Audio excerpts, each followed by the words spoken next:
committee meeting, we have a quorum, myself and Councilmember Edwards, hopefully Anthony will pop in, other members here. This meeting to discuss ordinance 2021-21, which is basically a supplemental dealing with, by and large, various transfers from funds.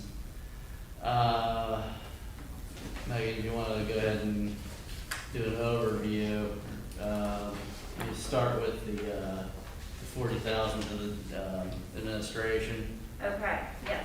A lot of these are housekeeping items, so there's not really much in here that's like a new expense, it's just adjustments. So the 40,000 for general operations for administration, 8,000 of it relates to the T1 line for 911 dispatching. There's a contract that's really through with City of Columbus and AT&T, and we're kind of part of that because we're linked in with the City of Columbus 911. The price went up this year in May, so we need $8,000 for that.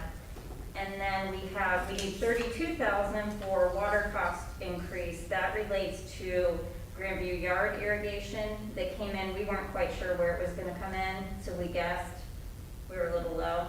And then the 1260 McKinley Road, that water usage has been higher as well. And we've sent the stuff to Daryl to, kind of look and see if there's something going on there or if it's just higher water. It is a bigger facility than the facility back here, which is probably part of it. They do have a wash bay and some of those things. So basically the 40,000 is just for utilities. Then we have... That's for the public service building? Yeah. It's higher than that, okay. Yeah. And there's also a field down there with some irrigation, so that could be part of the increase as well. The next chunk is for the service department. We have a couple vacancies in there. They've had to use some temporary help, so we're just moving money from salary and related into contractual services to pay for that. The next two, police and fire pension funds. These funds just received inside millage that must be used for police and fire pension. Because the inside millage went up, we received more money, we can offset more of our costs, and that's what this is showing. So we got more real estate taxes, we can offset more of our pension expense using these funds. The community events fund, we're reducing appropriations by 11,000. This fund receives donations and sponsorships that the Parks and Rec Department gets, and then it's used to fund events. So it'd be used to pay for the bike race. Because there wasn't a bike race, we didn't have the revenue come in, we didn't have the expenses, so we're just reducing those appropriations. Because you can't appropriate more than you have. So that's just kind of a cleanup.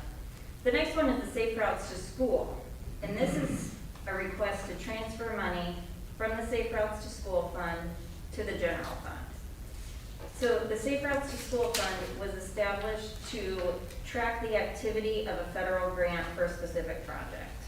So in 2018, we transferred $68,000 into this fund from the general fund to cover our matching costs. A lot of times with these grants, you have to pay for right-of-way. There's a lot of engineering with the traffic.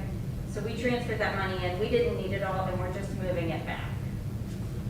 We do have, in addition to the project that was done, it included that Virginia and First intersection. We currently do have a project where we're going to add additional signage and flashing lights, so that should be happening sometime this year. They're waiting on getting some of the supplies in. I just talked to the service director about that today. So, again, to be clear, the Safe Routes to School is, I had an email from a resident, again, want to articulate this. She was wondering why her perception was that we were reducing money from safety enhancement, so. Right, this really, it's called the Safe Routes to School Fund because that was the actual name of the ODOT grant. We had to establish a fund for tracking of that grant activity. So it's not really meant to be, this is our Safe Routes to School Fund that we're gonna fund every year through activities. It was very specific for a specific grant. So we can continue to do safety activities, and we do, but it would probably be paid from the general fund or the street fund, depending on what the enhancements were. So safety enhancements can still be funded from the general. Right. And that project I mentioned, I think we have 40,000 put aside for it, for just additional work that wasn't part of the grant, but that we decided later that we wanted to have. We anticipated that there would be more cost in tracking that grant in 2018, and these were unexpended. Yeah. That was overestimated what that would cost. Yes. The entire grant, I think, was like $300,000. So this was, we had to figure out how much we thought the engineering might be. And some of the engineering was paid, preliminary engineering for planning and stuff would have been paid out of other funds before the project. So it was just an overestimate.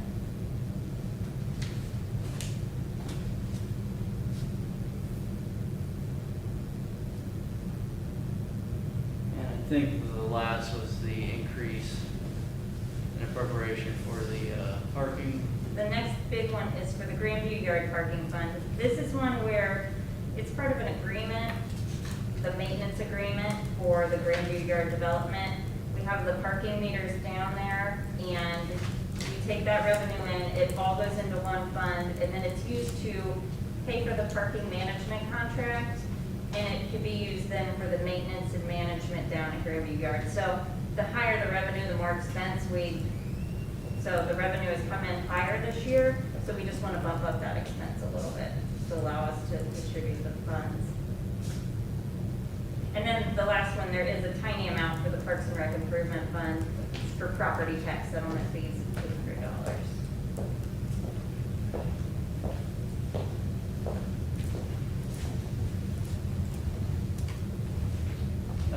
Ron, you have any Well, questions? I wonder if you could run through that idea of parking revenue being higher, which then bumps up the maintenance costs. Is that because of usage? It bumps up the amount of money we have available for maintenance costs. So the parking revenue comes in, and then we pay the parking management contract, and then if there's funds left over, according to contract, they're supposed to be used for the maintenance and management of the parking facilities. So we have to estimate how much, and to date, we haven't given to that bucket. We've just kind of gotten ahead in the establishment of the parking meters and that contract and getting everything going. We're just finally at the part where our revenue is exceeding the management contract. And that's 25,000 additional. Yeah.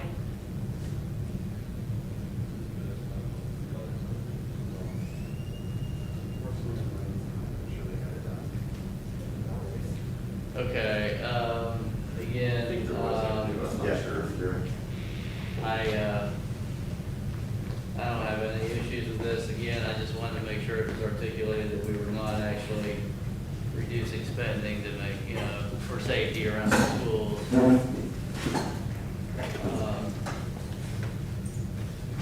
Anthony, you just came in and you didn't catch a lot of those, but would you have any questions regarding this supplemental?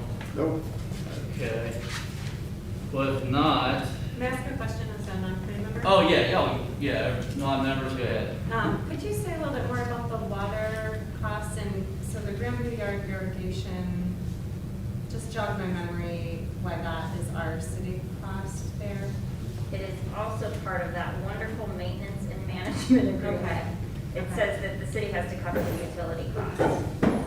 Okay. Well, I let me just- just, if I may, Yeah. let me add on that. We did negotiate or renegotiate that somewhat with the NRI folks a couple of years ago. So I don't think we're actually bearing 100% of the cost. I think we agreed to some kind of a split. Right, me, along with Daryl and Mike Patterson, Mike went down and looked at all of the irrigation to make sure that we are only using our money to pay for the public stuff. So it's only the piece that's between the street and the sidewalk. So yeah, there's some accounts that we pay a percentage, some we pay completely, some we don't pay at all. We kind of had to go through each of the utility accounts down there. Okay. Okay, it's a big ticket, it's a big class, so I wanted to dive into that a little bit deeper. Is the biggest part of that $30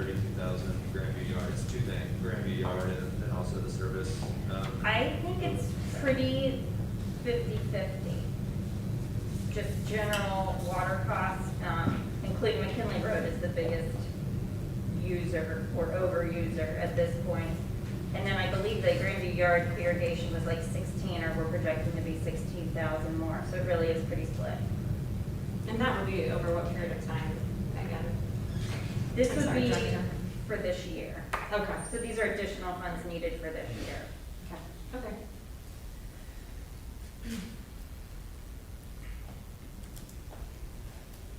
Any other questions from any other members? What was the revenue last year, 2020, for Grandview Yard, approximate?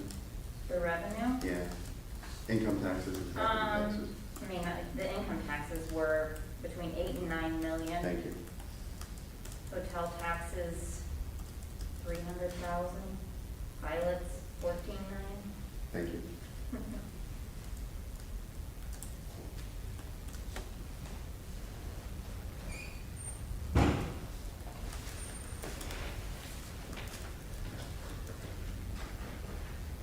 Any other questions? If not, I would move recommend passage. Council, this is the second reading. Is there a second? Second. All in favor, say aye. Aye. Aye. No other business, we will adjourn.